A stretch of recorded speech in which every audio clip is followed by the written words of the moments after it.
nggak diusulkan sama Pak Ketua sebagai PJ Bupati. Tapi Pak Bambang dalam acara pisah sambut mesra sekali sama Pak Ketua ya. Bahkan dalam sambutannya sampai nyebutin 5 kali bahwasanya Pak Ketua adalah orang tuanya beliau. Ini kok saya jadi curiga. Piagam dari UNESCO International Ijen Geopark yang akan diterima di Maroko. Saya tentu berpikir bagaimana piagam penghargaan dari UNESCO ini berdampak kepada kesejahteraan rakyat, berdampak pada pertumbuhan ekonomi, berdampak kepada percepatan pembangunan.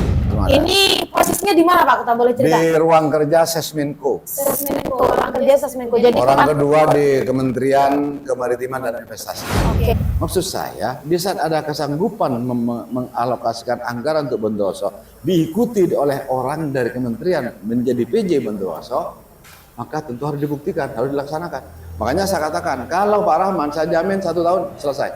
APBD kita cuma 2 triliun. DAK reguler tahun 2024 hanya 40 miliar. Kalau hanya 40 miliar digunakan untuk membangun jalan semua, itu hanya mampu menyelesaikan 60 kilo. Yang rusak 800 kilo. Maka diperlukan 11 tahun baru sampai ujung. Ini belum selesai sudah rusak dulu.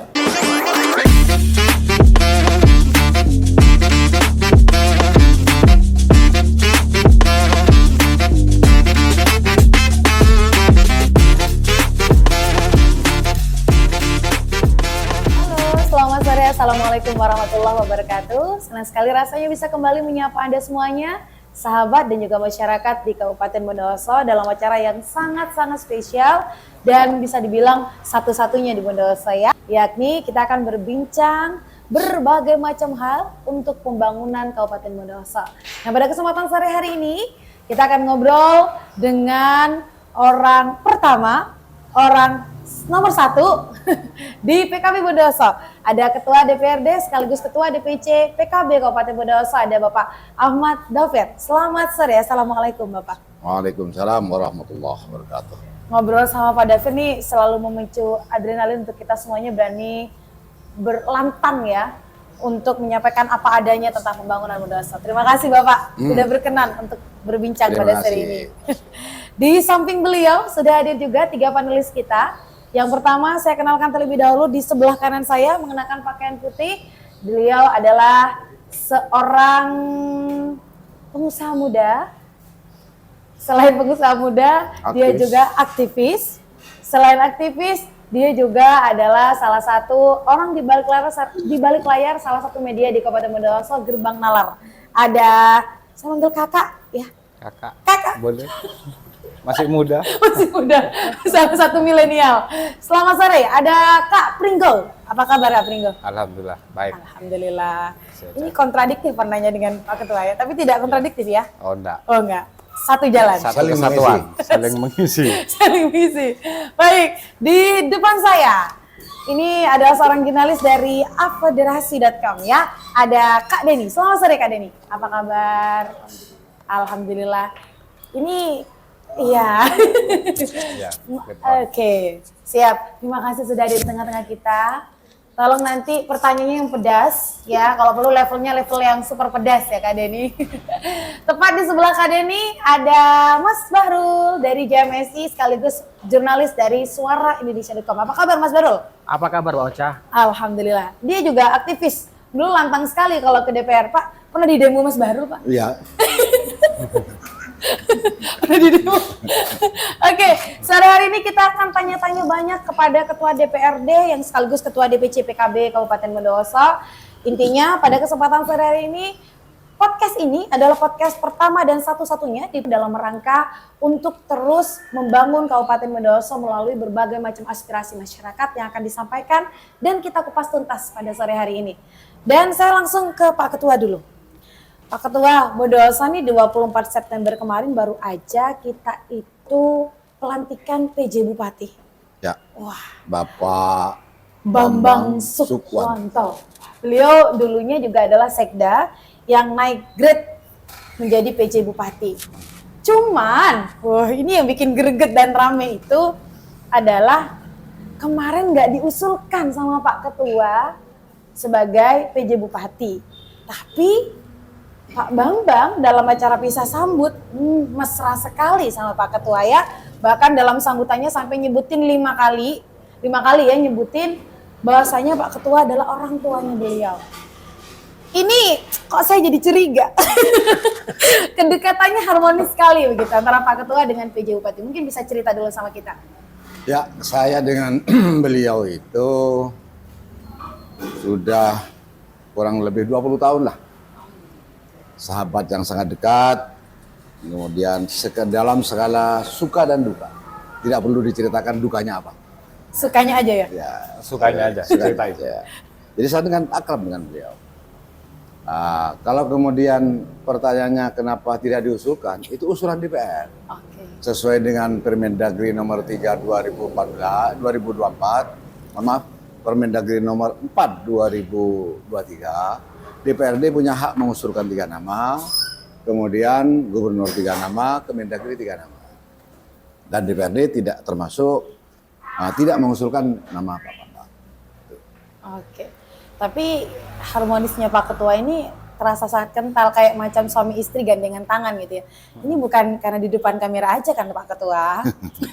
Jangan-jangan di balik meja, wah. Ada behind the skin. Nah, jangan-jangan begitu. Coba. Nah, memang saya dengan Pak Bambang sangat akrab, dan kenapa saya tidak mengusulkan Pak Bambang? Saya bukan berarti tidak suka Pak Bambang.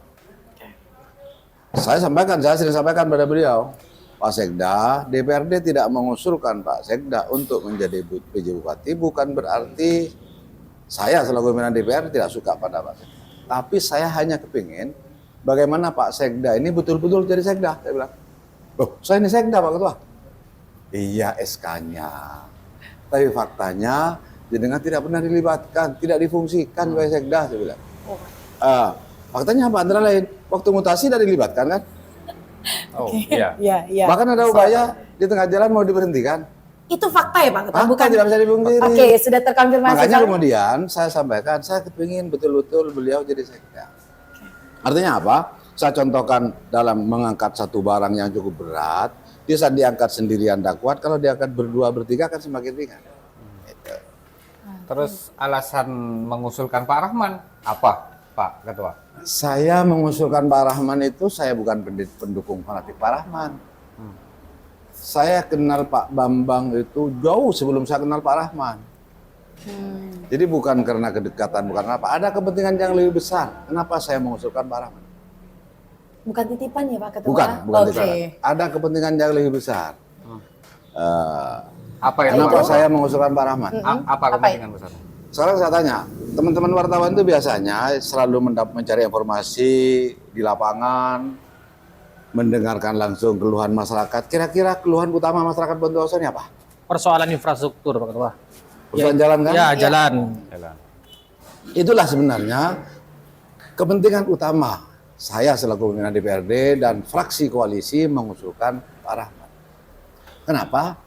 Karena memang fakta di Bondowoso ini data, tidak bisa dipungkiri. Kalau nggak percaya cek di PSBK, kalau dulu PU.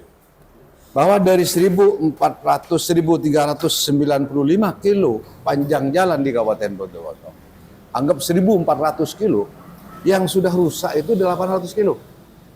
Berarti kan tinggal 600 kilo yang masih kategori baik. Yang rusak ini sudah 800. Kemudian yang rusak berat 400 kilo. Rusak berat. Kalau kita hanya mengandalkan APBD kabupaten, mengandalkan DAK, 5-10 tahun nggak selesai. Siapapun pemimpinnya, siapapun bupatinya, tidak akan selesai. Contoh, untuk 2024 nanti, kita akan dapat DAK reguler, selain memang APBD untuk infrastruktur, DAK reguler. Kalau ini digunakan untuk perbaikan jalan, 40 miliar itu hanya mampu membangun jalan dengan hotneck kurang lebih 60 kilo. Sementara yang sudah rusak berat 400 kilo.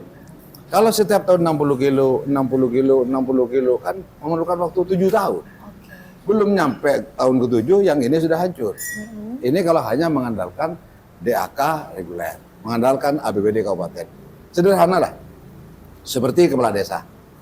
Kalau desa itu hanya mengandalkan DDADD, tidak mungkin bisa membangun desanya. Jalan tidak mungkin bisa dibangun. Makanya lalu kepala desa banyak mencari tambahan anggaran, mengusulkan anggaran kabupaten, anggaran provinsi, bahkan anggaran pusat. Itu semata-mata ingin membangun desanya supaya desanya bagus. Kabupaten juga sama. bagaimana jalan ini bagus, tentu tidak hanya mengandalkan APBD kabupaten, mengandalkan DAK reguler, bahkan ada juga DAK aspirasi. DAK aspirasi itu biasanya teman-teman DPR RI, terutama yang di Badan Anggaran, ini biasanya ada alokasi, ada aspirasi dialokasikan di Bondowoso. Nah, aspirasi masyarakat, keluhan masyarakat yang ditampung oleh teman-teman media, bahkan juga tidak sedikit yang menyampaikan langsung ke saya. Saya sebagai wakil rakyat, saya punya kewajiban memfasilitasi, menindaklanjuti apa yang diinginkan oleh rakyat. Saya harus merasakan apa yang dirasakan oleh rakyat. Rakyat ingin jalan bagus, saya juga sama. Sekalipun ini sebenarnya bukan kewenangan legislatif, kewenangan eksekutif. Tetapi yang kami lakukan, sebagaimana yang viral hari ini ya, bahwa hampir semua ASN galau, takut tidak digaji.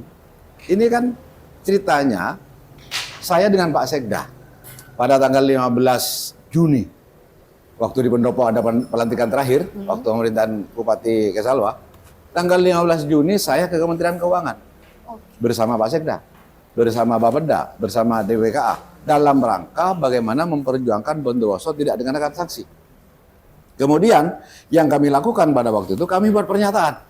Badan Anggaran dengan tim anggaran sepakat melaksanakan PMK 212, Peraturan Menteri Keuangan nomor 212. Caranya bagaimana? Dengan menggeser gaji bulan 10, bulan 11, bulan 12 digeser untuk dilaksanakan memenuhi PMK.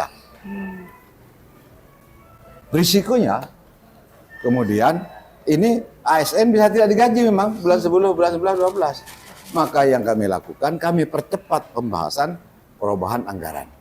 Yang tanggal 19 kemarin sudah di-doc DPR, lalu kemudian dikirim ke gubernur untuk dievaluasi. Alhamdulillah hari ini sekalipun sore ya, atau mungkin malam nanti sudah bisa digaji. Tapi tidak usah khawatir, ASN pasti akan digaji dan tidak akan seperti yang digambarkan awal karena digeser ke PMK 212 dan sudah ada solusi, yaitu dengan menggunakan Silpa 2022. Jadi maka gaji aman. Lah, begitu selesai mengamankan ancaman sanksi, saya kemudian mendengar informasi bahwa Bondowoso, Bupati Bondowoso, Kesalwa akan menerima piagam dari UNESCO International Ijen Geopark yang akan diterima di Maroko.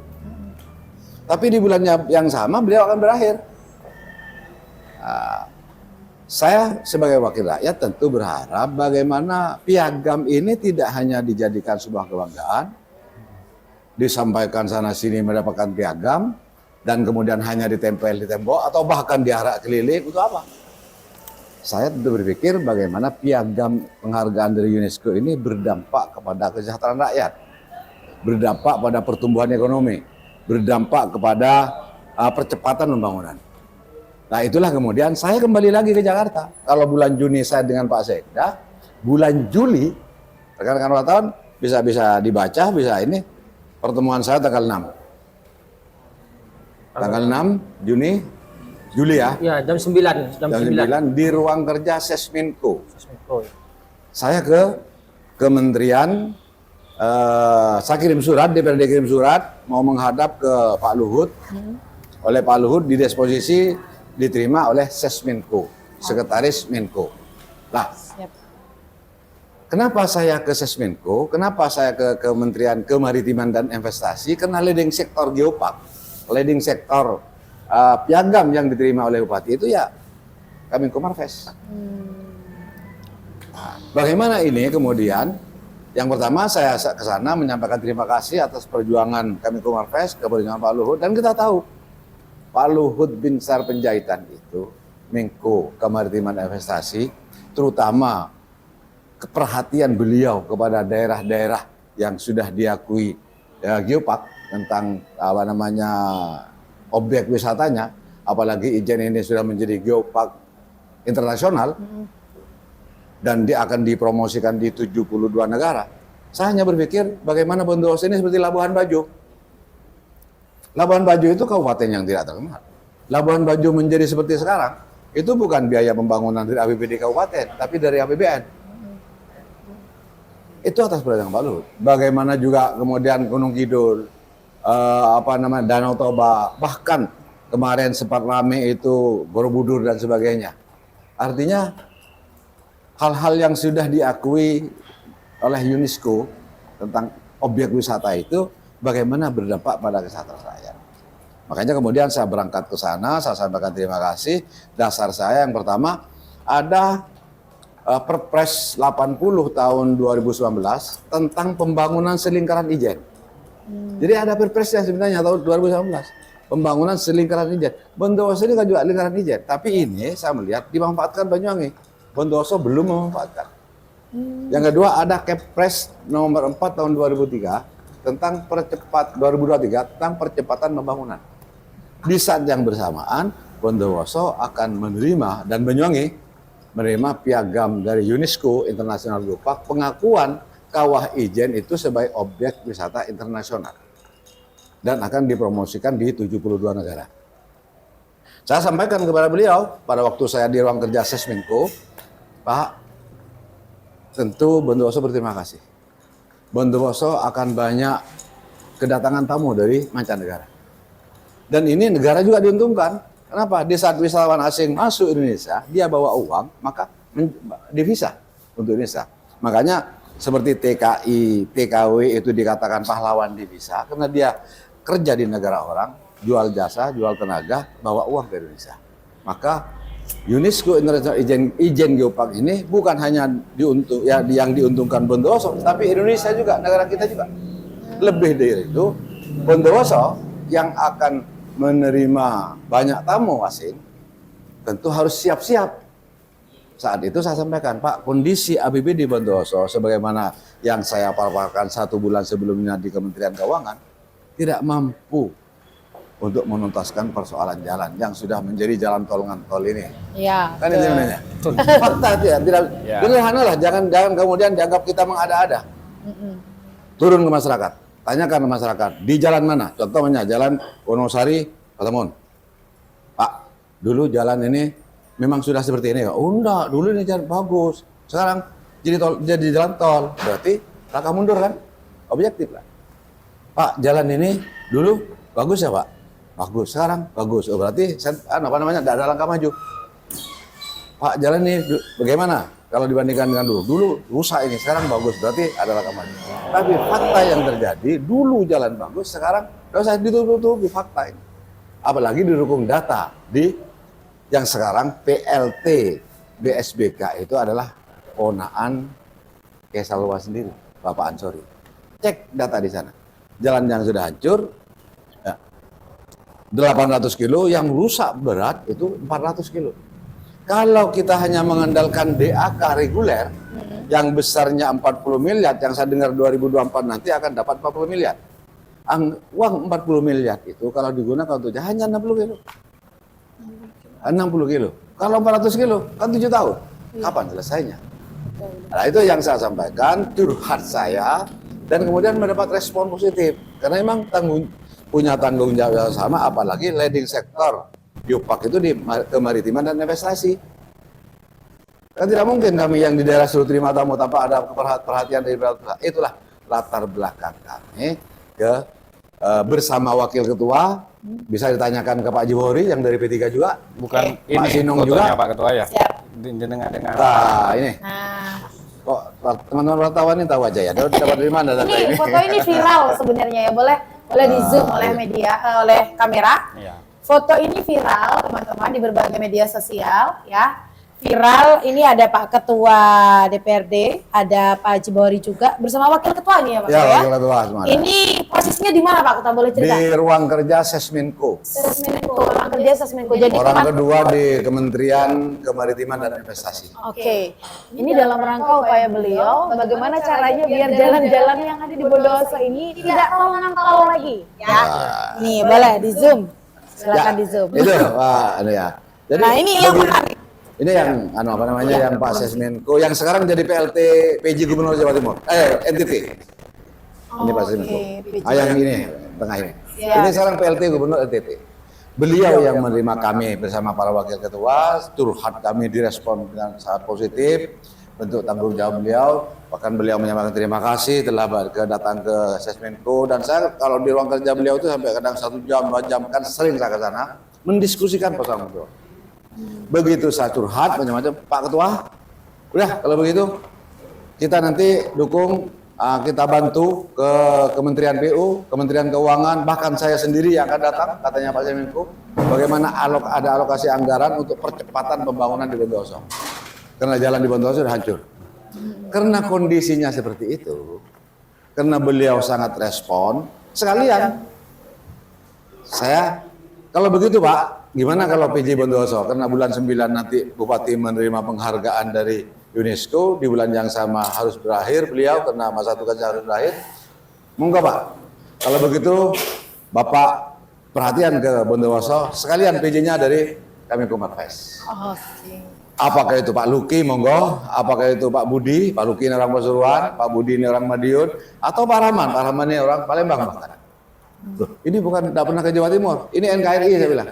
Yang penting bagaimana kemudian anggaran dialokasikan untuk Bondowoso melalui DAK instruksi, ada DAK apa namanya reguler, ada DAK aspirasi, sama waktu itu Pak DAK instruksi Pak Ketua, instruksinya Pak Luhut untuk Bondowoso. Karena kondisinya seperti itu, saya serahkan, monggo siapa saja. Maksud saya, di saat ada kesanggupan mengalokasikan anggaran untuk Bondowoso, diikuti oleh orang dari kementerian menjadi PJ Bondowoso, maka tentu harus dibuktikan, harus dilaksanakan. Makanya saya katakan, kalau Pak Rahman saya jamin 1 tahun selesai. Kenapa? Kalau tidak, ya kita pulangkan ke Jakarta. Kan itu sebenarnya. Itu latar belakang kami. 3 fraksi PKB di DPR, PKB, PDI sama Golkar mengusulkan antara lain Pak Rahman. Bukan karena suka tidak suka, seperti yang saya sampaikan tadi, bukan ya tahu Pak Bambang dekat dengan saya, akal dengan saya. Kenapa sih kok tidak suka? Ini kepentingan kita semua. Siap. Kepentingan pemerintah Bondowoso. Oke. Pak Ketua, mohon izin Pak Ketua. Ini kami Pak Ketua mendapatkan data dari internal orang kuat Pemkab Bondowoso ya. Soal jalan tetap Pak Ketua, Ya. soal infrastruktur Pak Ketua. Yang pertama Pak Ketua, kami merangkum di sini terkait masalah jumlah ruas jalan di Kabupaten Bondowoso itu total semuanya ada 383 ruas. Jumlahnya ruas jalan. Ruas jalan. Kemudian panjangnya Pak Ketua itu 1.395 Betul. kilometer. Itu total semuanya panjangnya Pak Ketua. Sementara ketika dibagi-bagi jumlah ruas jalan strategis desa itu ada 314 ruas. Sementara panjangnya itu Pak Ketua ada 394 kilometer. Ya. Nah, sementara untuk jalan apa namanya jumlah jalan kabupaten Pak Ketua ya itu kalau tidak salah di sini total semuanya ya, mohon maaf antara desa dan kabupaten kami jumlah itu seluas 1.788 kilometer. Ya. Nah, sementara dari hasil kajian Jalan kabupatennya kan 1.300 sekian kan? Iya. Kalau dengan jalan poros desa 1.700. 1.100. Nah, kemudian Kilo. kami mencoba mengkaji antara jalan yang rusak dengan jalan yang bagus. Ya. Kalau jalan yang bagus itu jumlahnya itu 897 kilometer. Itu jalan yang masih bagus. Yang masih bagus. Kemudian jalan yang sudah rusak ya, yang sudah rusak Pak Ketua itu jumlahnya 894 kilometer. Ya. Ini jalan rusak. Sementara Pak Ketua, Rusak berat. ya, sementara Pak Ketua ini kalau dibangun memerlukan biaya kurang lebih 400 miliar. Makanya tidak mungkin kita menyelesaikan pembangunan objektif lah. Menyelesaikan pembangunan jalan yang sudah hancur ini dengan menggunakan APBD kabupaten, dengan DAK reguler. Maka bagaimana kita kemudian mencari solusi, kata orang nyenggek ke Jakarta, melalui APBN, apalagi di saat yang bersamaan Bondowoso ini sudah diakui sebagai objek wisata internasional yang akan tentu pemerintah punya tanggung jawab bagaimana membuat Bondowoso cantik, membuat infrastruktur mulus sehingga wisatawan berlama-lama di Bondowoso, nginep di hotel Bondowoso, makan di warungnya rumah makan orang Bondowoso, bawa oleh-oleh Bondowoso, maka yang sejahtera orang Bondowoso. Kalau kita hanya mengandalkan jalan kabupaten, nggak bisa. Contoh, tadi DAK reguler tahun 2024 hanya 40 miliar. Kalau hanya 40 miliar, digunakan untuk membangun jalan semua, itu hanya mampu menyelesaikan 60 kilo. 60 kilo. Yang rusak 800 kilo. Maka diperlukan 11 tahun. 11 tahun. Baru sampai ujung. Ini belum selesai sudah rusak dulu. Iya. Yang awal sudah rusak lah. Ini untuk menutup ini, untuk menyelesaikan, menuntaskan jalan yang sudah jadi jalan tol ini, tol dengan tol, ini maka harus menggunakan mencari anggaran di pusat. Nah, dasar ini memanfaatkan momentum Bondowoso dan Banyuwangi mendapatkan piagam UNESCO Internasional UPAC. Ini tentu kami gunakan untuk membangun komunikasi dengan Kementerian Marves. Karena ada di sektornya di situ. Dan itu kemudian penjelasan dari Pak Sesmenko, oke Pak Ketua, bisa dicek. Tanyakan ke Pak Jibori, tanyakan ke Pak Sinong, bahkan juga Pak Supriyadi yang saya ajak menghadap beliau, Pak Ketua, nanti urusan Bondowoso 1 tahun saya selesaikan. Nanti saya sendiri yang akan menghadap Menteri Keuangan, menghadap ke Menteri PU untuk menuntaskan persoalan jalan, karena memang sudah menjadi kewajiban bagaimana infrastruktur selesai. Begitu saya pulang dari Jakarta, saya sampaikan ke Pak Bupati ke Salwa. Pak Bupati, saya sudah dari Jakarta, kemudian memanfaatkan momentum ini, memanfaatkan piagam yang jenengan terima dari UNESCO, yang akan diterima dari UNESCO di Maroko. Kemudian kami melobi para pihak di Jakarta untuk, oh ya terima kasih Pak Ketua. Mohon izin Pak Bupati, karena eksekutif, pimpinan eksekutif Bupati, pimpinan OBD adalah anak buah Pak Bupati. Mohon izin Pak Bupati, saya akan manggil Pak Ansori, PLT, BSBK, PLT, BOPR. Oh ya Pak Ketua, biar saya juga akan menyampaikan ke Pak Ansori, biar ngadep ke Pak Ketua. Begitu Pak Ansori ke tempat saya, Pak Ansori tolong ya, ukur semua jalan di Kabupaten Bondowoso, yang panjang-panjang. Bukan hanya diukur, rencanakan kebutuhan anggarannya. Semisal, dari Wonosari sampai ke Petemon, jangan sampai di Pasarrejo, atau Tumpeng atau Lombok Kulon sampai ke Petemon. Berapa yang diperlukan anggaran? Kemudian contoh dari Pakisan sampai Sukosari, dari Tamanan sampai Maesan, dari Sumber Canting sampai ke Ijen, dari Solor sampai ke Pedati, dari Bejuren sampai ke Ciruk, semua jalan yang sudah ini, dari Sumber Suko wilayah barat sampai ke Binakal sampai ke Kembengan, semua jalan yang panjang-panjang, semua Pak Ketua, semua. Begitu Pak Ansori, biayanya Pak Ketua, Pak Ansori, ini kalau biaya perencanaan semuanya kira-kira memerlukan berapa? Perencanaan saja, bukan kemudian kegiatannya ya. Ini kurang lebih 20 miliar Pak Ketua. Untuk menggambar, merencanakan dan sebagainya, mengukur itu anggarannya tidak ada. Terus gimana itu? Dia sudah Pak Ketua, pakai staf saya, pakai tenaga saya di kantor untuk menyelesaikan ini. Jadi saya juga kasihan kepada Pak Ansori sebenarnya. Begitu selesai Pak Ansori ngadep saya, Pak Ketua sudah saya hitung untuk jalan yang berat, yang rusak berat, 400 kilo itu, ini memerlukan 400 miliar lebih. Jadi bukan 800 kilo. Ya. Untuk yang berat, yang rusak berat saja 400 miliar. 400. Kurang Pak Ansori. Direncanakan lagi bukan hanya pengaspalan, pelebaran, pelengsengan. Karena kita berpikir bukan 10-20 tahun, bukan hari ini, tapi 10-20 tahun yang akan datang. Begitu Pak Ansori selesai, nyusun bukunya, usulan proyeknya untuk Bondowoso sebagaimana yang dijanjikan oleh Pak Sesmenko dan Pak Sesdep dan sebagainya. Buku itu saya bawa ke Jakarta. Mungkin di foto tadi kan? Ada di foto. Ya. Ya. Nah ini ya. Nah ini. Ini kan kopnya Bondowoso kan? Iya, betul. Ini kan kop Bondowoso. Ini Pak Rahman. Jadi orientasi saya bukan pada Rahmannya. Bagaimana usulan program untuk Bondowoso, untuk percepatan pembangunan di Bondowoso. Nah, setelah saya serahkan, Pak Rahman masih telepon saya, Pak Ketua minta PDF-nya untuk segera dimasukkan di proyek APBN di nasional. Saya kirim lagi ya PDF. Artinya apa? Seperti saya katakan tadi, andai ini lolos, maka saya pastikan 2024 tuntas jalan tol di Bondowoso. Pak Ketua, Itu sebenarnya. Pak Ketua, ini kan usulan DPR kan sudah anggaplah Gugur ya? sudah gugur. Artinya sudah yang kuasa berkehendak lain. Tapi mungkinkah ada peluang untuk Bondowoso, Pak Ketua? Walaupun hari ini PJ-nya bukan yang diusulkan oleh DPR, Legislatif, ya ya. legislatif itu Pak Oke. Ketua. Itu jadi pertanyaan juga itu. Ya sebenarnya kan begini, DPRD itu hanya menggunakan hak konstitusi. Hak konstitusi yang diberikan oleh Permendagri nomor 4 2023 bahwa DPR hanya mengusulkan bukan memutuskan. DPRD dapat mengusulkan. Jadi kami tidak sekedar mengusulkan seperti yang saya gambarkan tadi bahwa kami ada upaya dulu, komunikasi dulu.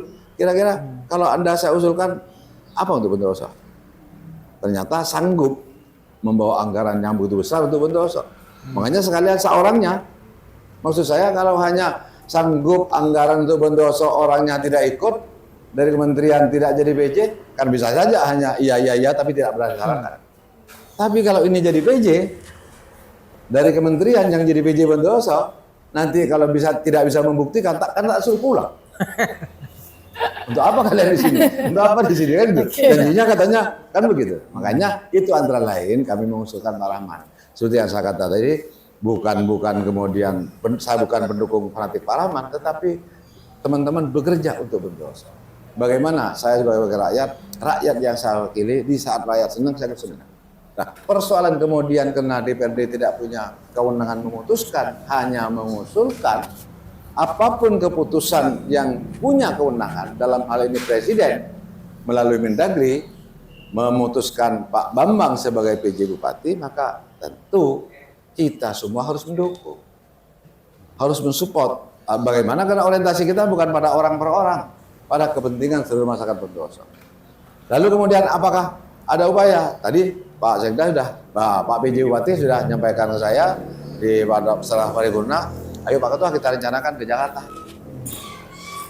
Tentu untuk kepentingan Bondowoso saya akan mendukung dan saya akan selalu memberikan support untuk ayo berangkat dari nol lagi mamanya, atau kemarin yang sudah saya komunikasikan, yang kami komunikasikan bersama para wakil ketua DPR, kita komunikasi lagi.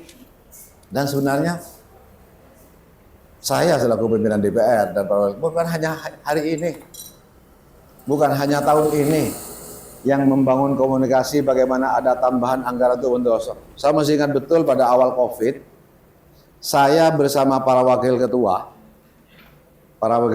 ke Dirjen Bea Cukai. Karena saya dengar pada waktu itu dana cukai Bondowoso akan dikurangi, saya datangi Dirjen Bea Cukai yang sekarang jadi Sekjen Kementerian Keuangan, Pak Heru Pambudi. Saya datangi ke sana, saya minta dukungan, kalau perlu minta tambahan dana cukai. Dan alhamdulillah pada waktu, oke Pak Ketua, tak tambahin 7,2 M. Begitu dananya turun, bukan dipegang saya, bukan dipegang DPR. Tidak boleh DPR ngelola anggaran, tetap eksekutif yang menolak untuk rakyat. Jadi bukan hanya saat ini, kami pun akan selalu mendukung dan kalau memang perlu bersama-sama, karena memang di saat berangkat bersama-sama tentu akan lebih ada respon dari pemerintah pusat. Berarti Bondowoso betul-betul serius. Siap Pak Ketua. Ini yang jadi cukup menarik, itu jadi pertanyaan saya juga. Soalnya begini, anggaran kita defisit, mau gaji ASN megap-megap. Maaf ya Pak Ketua, mau gaji ASN megap-megap. PJ-nya ternyata adalah PJ yang tidak sesuai dengan apa yang Pak Ketua gambarkan, orang yang berbeda. Tapi persoalan jalan butuh anggaran 400 miliar. Ternyata sudah dijawab barusan. Bisa dibilang beliau nih legislatif rasa eksekutif, boleh nggak sih gitu?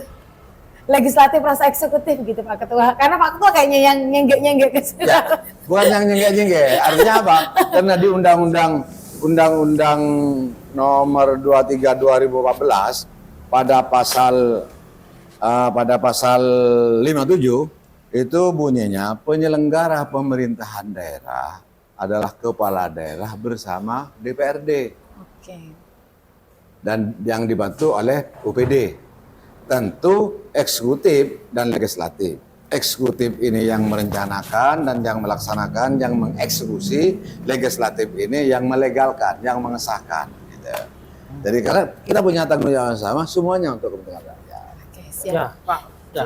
Mohon. Silakan. Pak Ketua. Ini mungkin agak sedikit apa ya namanya? Agak sedikit nyeleneh ya, panas ya Pak Ketua. Jadi begini Pak Ketua. Di luar itu kemarin-kemarin tuh banter ya. Isu di pinggiran itu Pak Ketua. Oh. Bahwa di kepemerintahan sebelumnya pasangan Bupati Kiai Haji Saulaw Arifin dan Bapak Haji Irwan Bahtiar itu sebenarnya sudah katanya sih begitu sudah mengusulkan terkait masalah pembangunan jalan. Tapi katanya ada penghadangan di DPR soal anggaran itu untuk pembangunan jalan itu. Selalu ditolak oleh DPR itu ya? Ya, itu satu. Kemudian jalan apa namanya? Jalan tol ini katanya Pak Ketua adalah sebuah framing yang sengaja diciptakan untuk kasarnya mengkambing hitamkan eksekutif Pak Ketua. Nah, anggaplah kalau yang kemarin itu adalah pasangan sabar. Mungkin kalau menurut Pak Ketua itu seperti apa? Benar Benar dijegal. nggak? Tidak. Yang pertama, kalau jalan tol ngantor dijadikan framing untuk mengkambing hitamkan, Iya. kepala PU, PLT kepala PU dalam sekarang BSBK itu kan masih ponaknya Kesalwa. Oke. Mas Ansori itu kan masih ponaknya Kesalwa. Kan bisa ditanya, data itu dari sana, dari PU, bahwa di Bondowoso ini jalan yang memang nyata hancur. Dan ini data, fakta. Makanya saya katakan tadi, udahlah kita berbicara fakta, jangan hanya membuat isu. Faktanya jalan yang sudah rusak itu 800 kilo dari 1.300 kilo. Dan jalan Pulau Desa 300 kilo, 1.800 kilo, kurang lebih 1.700 kilo. Total jalan yang rusak 800 kilo. Ini fakta yang tidak bisa dipungkiri. Bukan kita mengada-ada, data dari sana. Karena setiap perencanaan eksekutif dalam merencanakan sebuah anggaran tentu berdasarkan fakta, data. Bahwa yang akan dibangun di mana? Jalan Koncer umpamanya. Panjang berapa meter, berapa ratus meter, berapa kilo. Dari nol sampai kepada selesai pekerjaan. Jadi ini data, bukan mengada-ada. Kita harus objektif saja, tidak usah tutup-tutupi. Kalau memang sudah jalan hancur, ya hancur. Jalan jadi jalan tol, ya katakan ini jalan tol. Lalu kemudian kita cari solusi. Solusinya apa ya? Antara lain itu. Kalau tadi dikatakan ini sebuah framing sengaja mengkambing hitamkan, itulah namanya fitnah. Apalagi ada tudingan selalu dihadang oleh DPR. Banyak orang pinter baca Al-Quran, al-fitnatu asyaddu minal qatl. Fitnah itu lebih kejam dari pembunuhan. Pinter terus baca. Bahkan di Al-Quran sampai 2 kali, al-fitnatu akbaru minal qatl. Fitnah itu dosanya lebih besar dari pembunuhan. Saya kadang-kadang berpikir, gak apa-apa saya difitnah macam-macam, daripada saya baca istighfar belum tentu diterima. Kan dosa saya nanti diberikan ke yang jelek, yang memfitnah saya. Tapi faktanya, apakah betul selalu ditolak oleh DPR? Pertama, teman-teman wartawan kan setiap paripurna DPR, selesai paripurna kan selalu hadir. Begitu keluar dari gedung DPR, pernahkah Pak Bupati berkomentar, mohon maaf, usulan yang saya usulkan ditolak? Selama 5 tahun pemerintahan beliau pernah mengeluh kepada teman-teman wartawan, mohon maaf masyarakat Bondowoso, saya sudah usul sebenarnya ke DPR, tapi ditolak oleh DPR. Pernahkah ada pernyataan seperti itu? Tidak pernah kan? Tidak pernah. Artinya apa? Tidak benar bahwa selalu ditolak. Yang kedua, DPR itu bukan saya sendirian, 45 orang. Di sana ada PKB, P3, Golkar, PDI, PKS, Gerindra. Anggaran itu dibahas bersama-sama. Terutama di Komisi 3. Ketua Komisi 3 bukan saya. Setelah selesai di komisi, di fraksi, komisi, di badan anggaran. Di badan anggaran, saya selaku ketua badan anggaran, wakil saya Pak Haji Bohori, anggota Dewan P3. Wakil saya juga ada Pak Sino, ada Pak Saji Subradi dari Golkar, dari PDI. Anggota badan anggaran pun ada dari P3. Kalau betul saya pernah dihadang, kalau dihadang oleh DPR, berarti P3 juga ikut menghadang dong. Tapi anggota Logikanya kan paling begitu. banyak dari PKB loh Pak Ketua. anggota paling banyak dari PKB, sehingga isu dimainkan adalah Ya. bisa jadi kan memframing itu Pak Ketua. Gimana? Kalaupun umpama ditolak, pasti mereka komentar di media. Ya. Kan hampir semua teman-teman anggota dewan dari 45 itu tidak satu pun yang tidak pernah komentar di media. Kalau betul ditolak kan mesti mereka berkomentar. Dari fraksi P3 namanya, mohon maaf, usulan untuk pembangunan jalan Wonosari Patemon ditolak oleh DPR, ditolak oleh, kalau memang betul ditolak, faktanya tidak satu pun yang, artinya apa? Tidak pernah ditolak. Lebih dari itu, pada penetapan anggaran, saya selaku pimpinan sidang, apakah APBD? Saya tawarkan kepada anggota DPRD, itu kalimatnya. Saya tawarkan kepada anggota DPRD, apakah APBD tahun anggaran 2023 disetujui untuk ditetapkan menjadi peraturan daerah? Setuju. Tidak satu pun yang interupsi. Mungkin rekan-rekan tahulah, kalau saya diajari. Sering lihat di TV, banyak asbak yang saya sering lempar asbak, bahkan meja ditendangi karena interupsinya ditolak. Di DPR tidak pernah. Bahkan apakah setuju? 45 orang termasuk P3, termasuk PKS, termasuk Golkar semua setuju, PDI setuju. Berarti kan kalau betul itu ditolak, mereka semua setuju ditolak. Setuju untuk ditolak. Faktanya tidak pernah. Artinya apa? Itu fitnah yang memang sengaja disebarkan. Kenapa? Mungkin karena tidak bisa menjawab apa yang dijanjikan menyelesaikan jalan tol ngantol, tidak selesai, orang lain yang disalahkan. Yang bisa dicek. Pertama Bupati, pernahkah Bupati berstatement, mohon maaf, anggaran yang diusulkan ke DPR ditolak? Tidak pernah. Tidak pernah kan? Di sana ada wakil saya, Pak Haji Bohri dari P3. Tidak pernah berkomentar juga bahwa ditolak. Ada anggota, ada ketua fraksi juga Pak Haji Salawi, semua ada. Yang mereka semua jadi anggota badan anggaran. Justru DPR bukan menolak, menambah usulan-usulan berupa pokok-pokok pikiran DPR. Pak, di sana dibangun ya jalan. Karena salah satu fungsi dan kewenangan DPR itu menampung, memfasilitasi, menindaklanjuti aspirasi. Ada aspirasi itu keinginan. Saat saya turun ke daerah, Pak, jalan ini rusak Pak, tolong diaspal. Saya sampaikan ke eksekutif untuk diaspal. Artinya apa? Berarti kan DPR nambah, bukan menolak. Ya karena memang mungkin